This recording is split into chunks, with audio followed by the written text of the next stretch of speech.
Okay, open the box. Open it. Wow.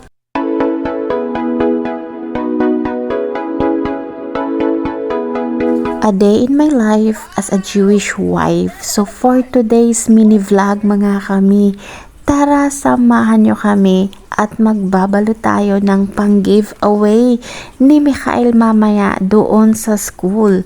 So today is Sunday and today is the celebration sa birthday ni Michael. So bali, magka-cutting hair kami mamaya doon sa school at mayroon din silang ginawang preparation para kay Michael.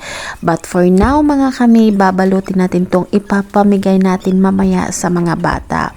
Medyo mahigpit mga kami dahil nga si Michael ay nasa religious school, so kailangan mga kami tinitingnan talaga namin yung kashrut o yung kosher ng pagkain. So sa school ni Michael mga kami talagang nasa high kashrut sila doon. So ibig sabihin yung kosher nila mga kami ay pinakamataas talaga yan pagdating sa mga Jewish.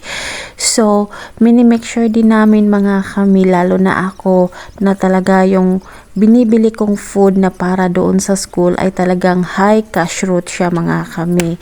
Mahirap mga kami kapag yung anak mo ay nasa Jewish school o religious school kasi hindi ka talaga pwede magdala ng pagkain mga kami na galing sa bahay nyo kasi mayroong mga ibang nanay na hindi nila ina-allowed yung mga anak nila na kumain sa pagkain na hindi galing sa kanilang bahay kasi sinisecured nila mga kami yung kashrut o yung kosher ng pagkain, lalo na sa bahay na hindi nila kakilala. So ang nangyari mga kami, yung dadalhin lang namin na food is yun lang yung ina-allowed ng principal or yung rabbi sa school is yung cake. So yung cake na binili namin mga kami is talagang high kashrut siya mga kami, high kosher siya mga kami, talagang pinapagawa pa ni David.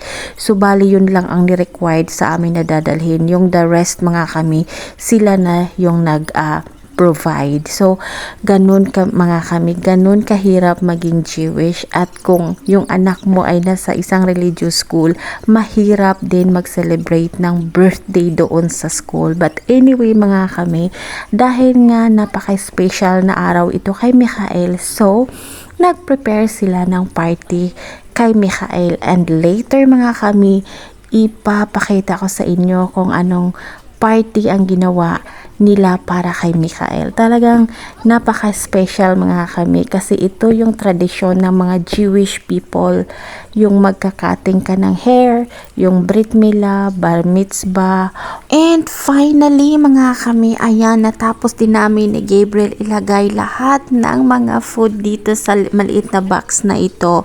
So ngayon mga kami, ako na yung magbabalot nito dahil nga kapag tutulungan ako ni Gabriel, nasisira niya yung box. So sabi ko sa kanya, konti lang yung box natin kaya dapat ako na lang yung mag-fix nito. So ayan mga kami, ganito yung ating pag-giveaway later. So that's for today's mini vlog mga kami. Maraming salamat po. Please abangan nyo po yung susunod natin na video, yung paggugupit sa buhok ni Michael. Thank you!